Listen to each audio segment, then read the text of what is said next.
Hi, my name is John Craig and I'm co-chair of the PSA Teaching Learning Network, and in this presentation I want to talk to you about how the PSA can support you in developing your teaching. So I'm going to do four things in terms of this presentation. The first is talk about some of the resources that PSA is making available to support you in developing your teaching and learning. Then I want to go on to some tips and advice on teaching and learning in an online environment, something that we're all getting more and more used to with COVID-19. Then I want to talk about some further resources which are available to help people who are teaching politics and international relations in particular to look at the way they teach and develop the way they teach. And finally, I want to talk a little bit about fellowships of the Higher Education Academy, which I know some of you will be interested in terms of developing your career.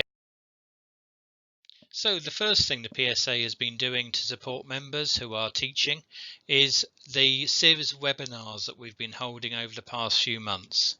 These in many ways are a response to the rapid movement of teaching and learning online that we all had to do at the end of March, start of April.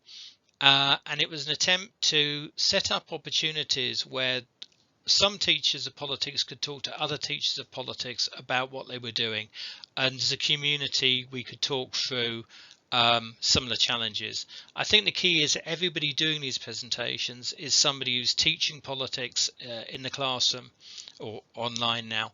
We're all going through the same challenges, so it is very much peer-to-peer learning.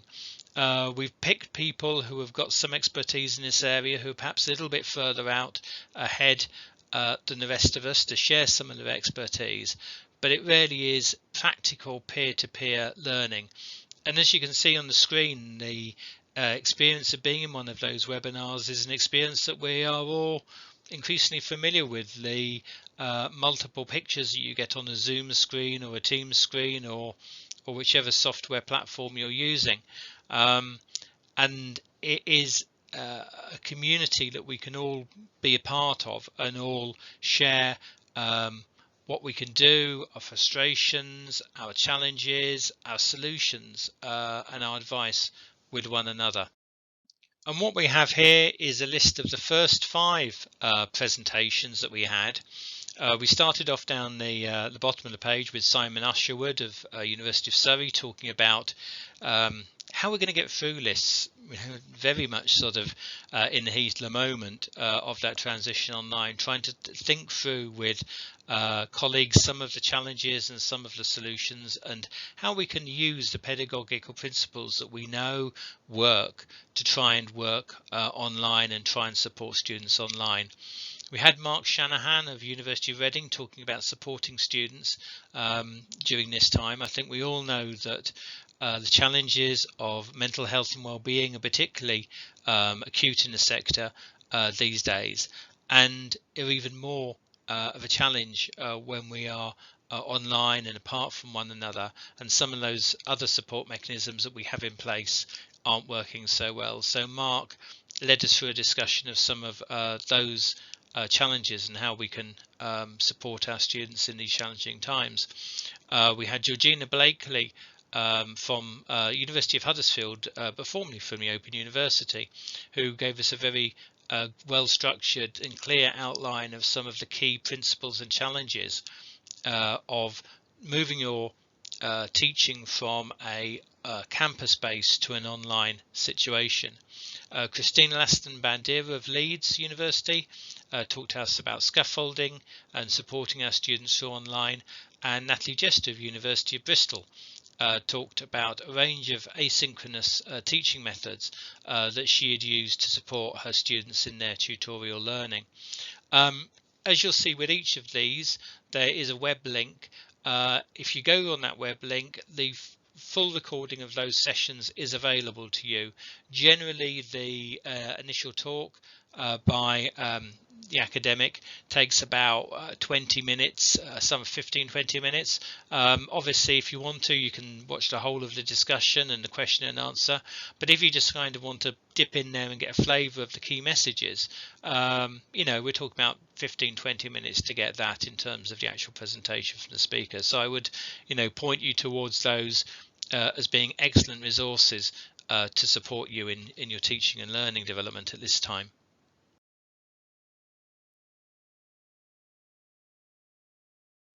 So as you can see here, the seminar list carries on all the way through the summer.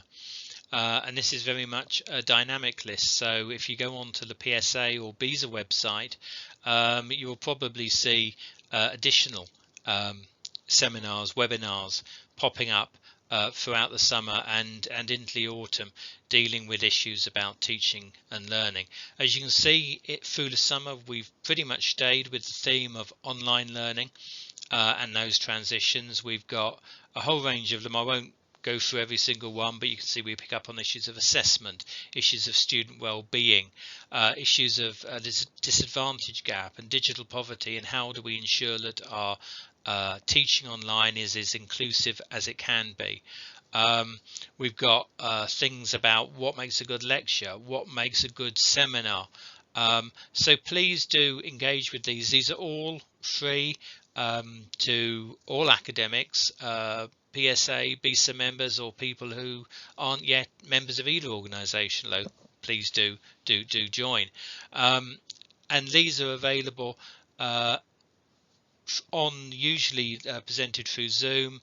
Can easily be accessed if you've got the IT kit, and a great opportunity to hear from, say, peers, but also to ask questions and develop your own practice. And we're always open to new suggestions. So if you've got a topic where you feel that you've got something to share, please get in touch with us, because we'd be only too happy to look and see whether we can schedule you into one of these sessions.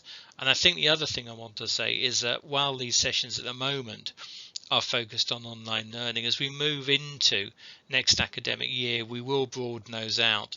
The webinars have proved a great vehicle for us to be able to share teaching, learning, discussion, and to make that available to people in an easy and cost-effective manner. So we will be doing more. So if you've got ideas on other topics, please get in touch, because we want ideas and we want volunteers, and it's us making the content. So if you've got stuff, please come forward. So I want to deal now with some tips and advice for teaching online. Obviously, if you go to those webinars, you'll get a lot more depth, a lot more discussion. But as a kind of a shortcut, I just wanted to kind of pick out 3 messages which I think have come through a lot of these seminars, but also are ones which are well established in literature. So I've put my source on there as Tony Bates's 1995 book, Technology, Open Learning and Distance Education. And in some ways I've gone for an old book, because I think that while technologies keep on changing, some of the essentials of what makes good teaching and learning remain the same, and some of the essentials of how we use technology, again, remain the same. So the first lesson is good teaching matters. Good teaching is based on a whole range of things. It's based on being able to set out clearly what you're trying to achieve in a teaching session. It's based on having selected the content so that it works with students, so it builds on existing knowledge they already have and is aligned to what they're going to be doing going forward in terms of further learning and in terms of assessment. It needs to speak to them, their concerns and their interests. Now, all of this is true in a seminar room or a lecture theatre. It's also true online. So I think the first principle is, remember, this is all about teaching. The technology, if you like, shouldn't get in the way of a good teaching session, but equally, however good the technology is, if the teaching's not properly and well put together, you're going to have a problem in terms of student learning. So good teaching matters. The second is there's no super technology. Technologies come and go. I know, looking at the literature on teaching and learning in politics and IR, if you go back to, let's say, the 1940s, people are talking about the possibility of radio, or maybe 1950s of television, and what can you do with these new technologies? How will they change teaching and learning? Technologies come and go. Every single one has its advantages and its disadvantages. We could just as well think of teaching in a classroom as being a type of technology of delivery. That has its advantages, that has its disadvantages. So with any technology, what we need to do is to work out what it's good at and try and use those aspects to full, and work out those areas which it's not so good at and try and think about how we can mitigate those. So there's no super technology. We just work with what we've got and we do the best we can.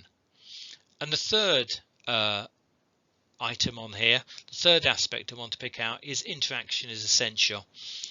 If I was talking to you in a lecture hall or a seminar room or whatever we'd be using for the conference, if we're doing it face to face, you know, I could see you, you could see me.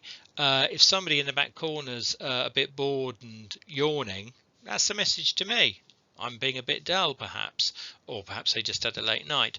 But you can have that sort of interaction. You can read body language. You can read a room, which you can't do obviously online so easily. And if it's asynchronous, you can't really do it at all. So that means that in online learning, interaction is essential, whether that is setting little quizzes for students as they go along, so you can check that people are still on board, they're still engaged, they can check their knowledge and check that through feedback that they're along the right lines, whether it's through trying to provide additional opportunities to feedback to students how they're going, or get from them questions or comments or ideas. You know, whatever approach you use, the key is interaction is key. It's very easy to lose in an online environment, but it's something that you really need to, I think, focus on how you can try and put in place to try and get that student feedback and keep that engagement alive and active. So I now want to go on to talk about some of the other things apart from the webinars that the PSA does and can do to support you in terms of developing your teaching and learning. All of these things are available through the PSA website, and as you'll see, I've put up a picture there of our Twitter account. If you follow us on Twitter, you can see our announcements there, or if you go to the PSA website, you can see listed under events or on the teaching learning pages far more information on some of these things. So we've got blog posts on teaching and learning. These are now becoming a regular feature where, again, politics academics are putting up and sharing ideas in terms of how to teach online and how to develop other aspects of teaching and learning. So we'd encourage you to, go and have a read of those. We'd also again encourage you to think about writing for those.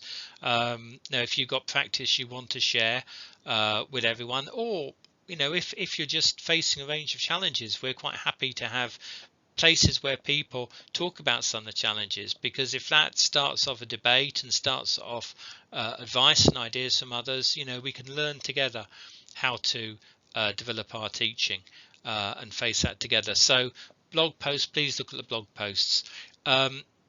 In a normal year we would have had teaching learning events face to face.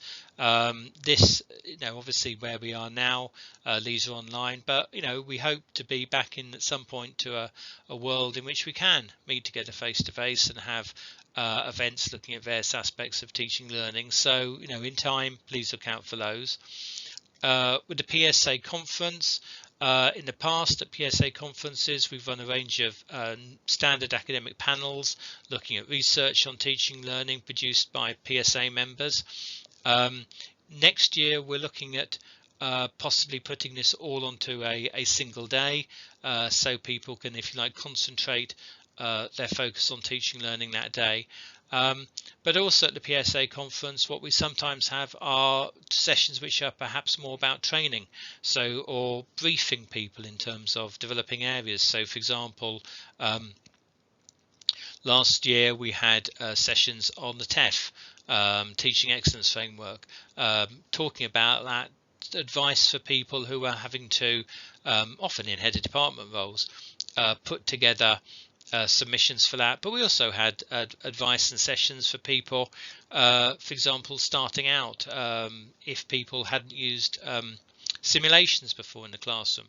We had a workshop all about how to develop simulations in your teaching. So there's, if you like, training and development content, as well as academic sharing and dissemination of research findings. And finally, we also have a number of PSA awards for teaching and learning.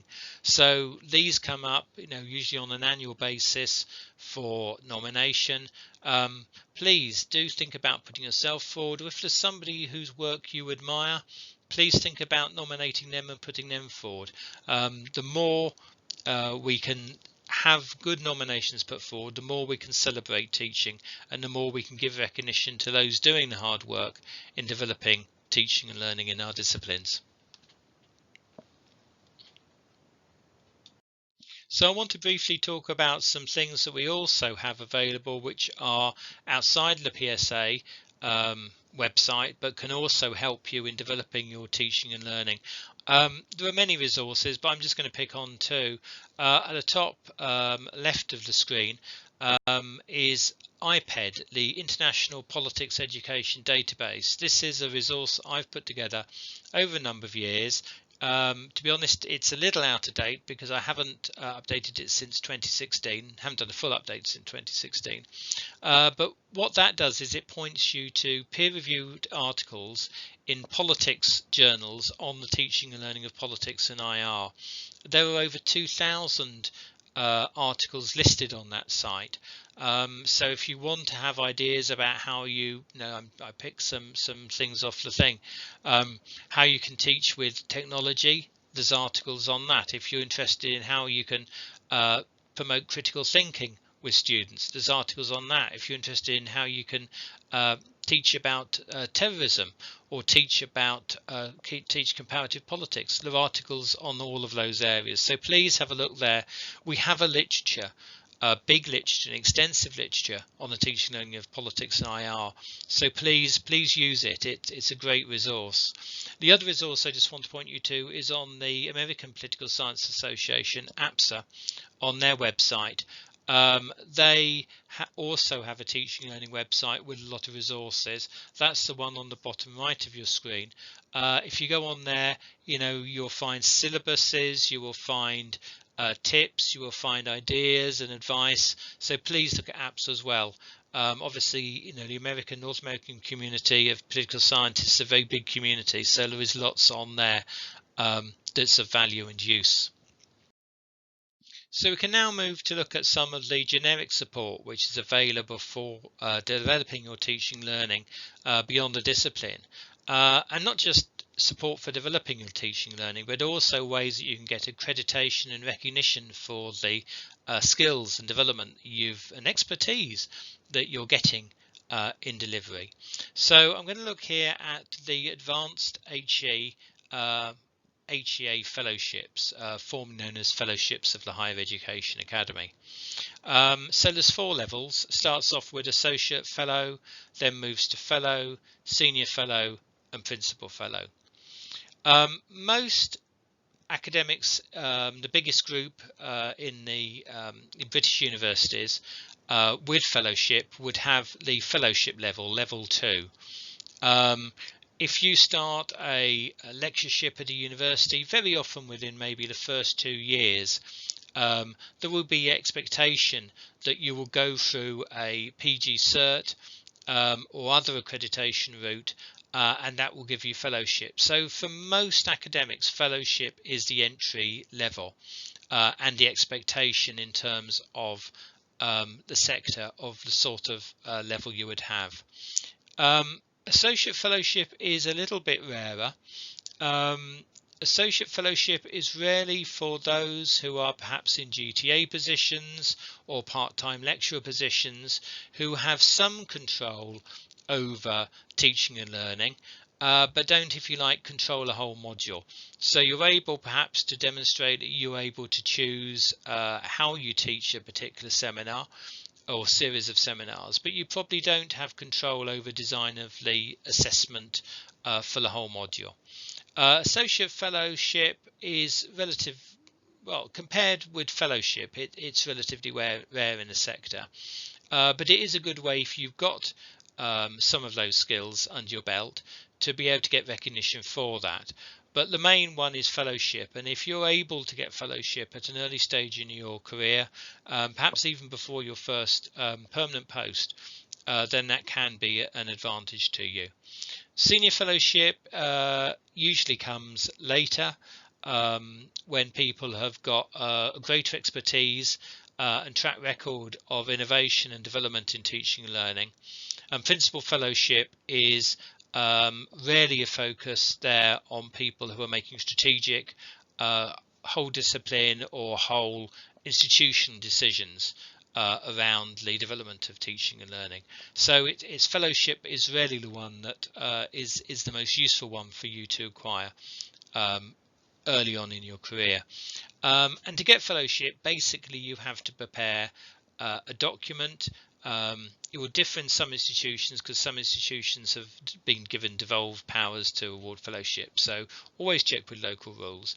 But broadly, you have to put together some sort of document which shows that across a whole range of areas, but clustered under these three ideas of areas of activity, areas of teaching activity, core knowledge, what you know, and professional values, that you've achieved certain things. So it is very much an evidence-based claim that you are putting forward, and if it's assessed to meet those criteria, then you get the award of associate fellow or fellow or whatever, whichever level.